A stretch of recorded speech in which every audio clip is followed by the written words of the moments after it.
Room tour po next. Okay, pagbibigyan natin yung request nyo, Feb. So, eto, unahin na natin yung ating bagong project, yung Isla Cabana. Let's go! Hello, good morning. So, sasamahan tayo ni Grace. Ayan.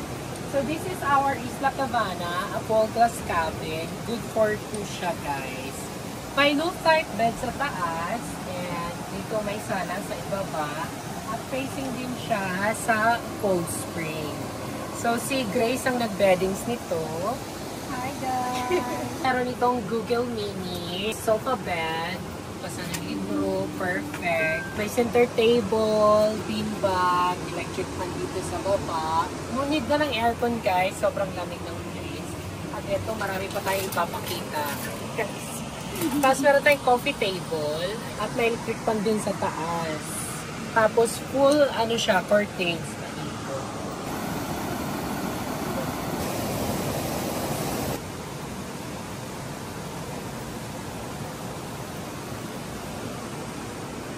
Meron itong hammock balcony guys. So, still matting ito. Don't worry kasi pwede kayo dito maglatad ng inyong towel, higa-higa, habang ini-enjoy nyo yung cold spring. Tapos may sarili na rin itong hagdan for you to enjoy beautiful cold spring. Tapos ililibot tayo ngayon ni Grace papakita sa atin yung iba pang mga lugar. Grace, ano ang next natin? Okay guys, punta tayo sa Yes! So this is our tiny house. Dito sa balcony, meron tayong coffee table. Yan, for you to enjoy the view. Welcome guys! Yes! Okay, dito naman sa ating tiny house, it has a loft type bed. It's good for 4. So meron itong double size bed sa itaas and dito din sa ibaba. So ayan, meron din tayo electric fan, emergency light dyan.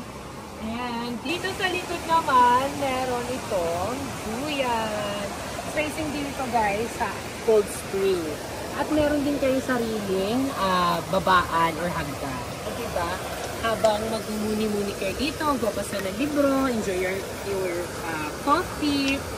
Ang ganda ng scenery, sobrang nakaka-relax at sobrang sarap sa tenga ng tubig.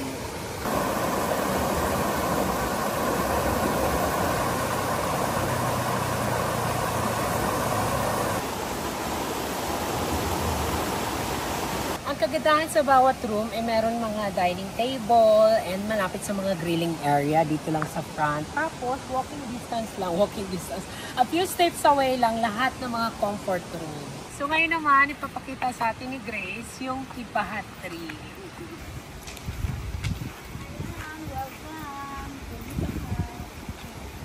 Yes. So this is our couple room guys. Sa taas is good for 2. And meron din kayong dining table dito sa ibaba. So, ito yung itsura sa taas, guys.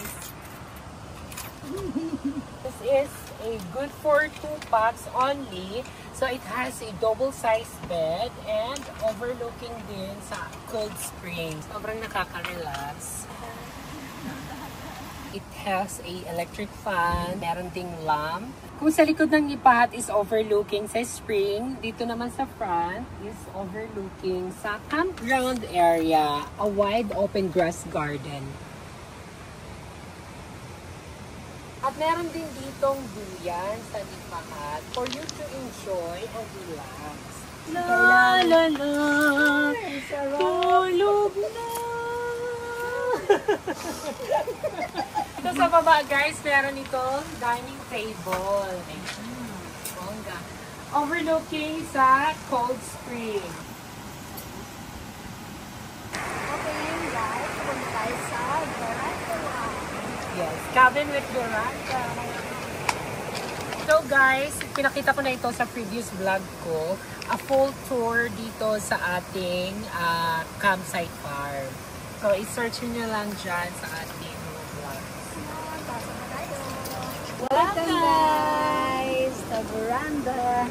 So dito sa ating cabin with veranda, it has a 1 queen size bed, good for 2 to 3 packs. Kung meron kayong anak, ayan, perfect ito sa inyo. And ito yung veranda natin. overlooking sa spring.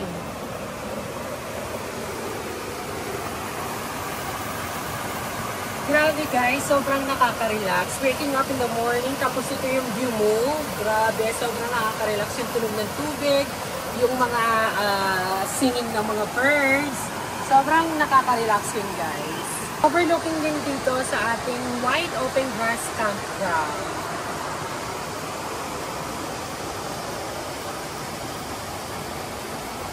Ating palagi kong sinasabi, lahat ng rooms ay merong mga dining table. So ito din, merong lounge chair, overlooking sa spring.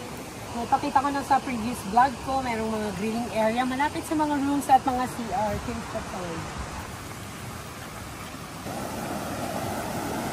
So this is a cabin facing waterfalls, guys.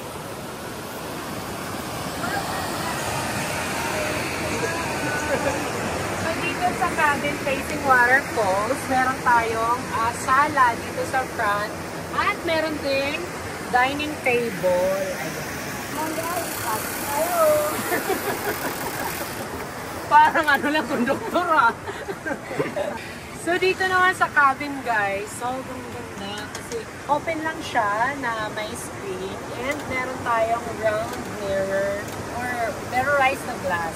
Yung part nito is Lovebirds House. So itong round na mirrorized glass, ito yung parang door ng Lovebirds House. So ito naman good for 4. So it has 2 beds na double size. Yan, kabilaan. Tapos yung view dito sa likod, yung ating wide open grass campground. Sa front naman ng cabin is facing waterfalls. So talaga namang marirelax kayo dito.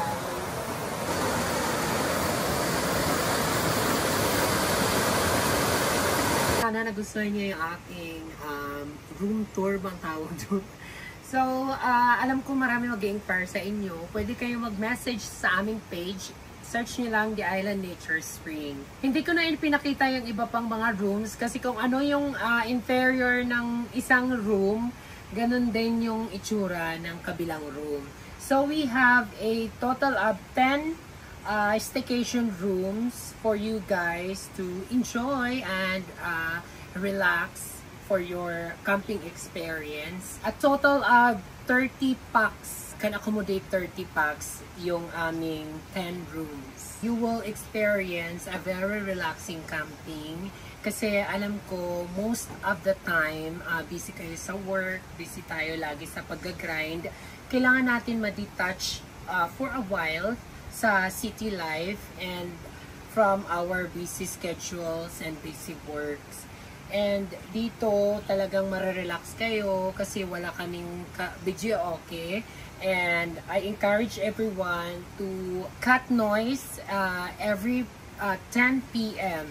No loud and disturbance noise na. Kasi for you guys to relax and para makapagmuni-muni, makapagkwentuhan. For all the info and rates, you may message us on our page. Yeah, thank you for watching and I'll see you again on the next one. Comment below kung ano pa yung baka may mga na-miss ako dito sa vlog na to. We listen, we don't judge. Hindi, pang intro mo yun. Nakakatawa kasi yun. We listen, we don't judge. Kaya, that's us.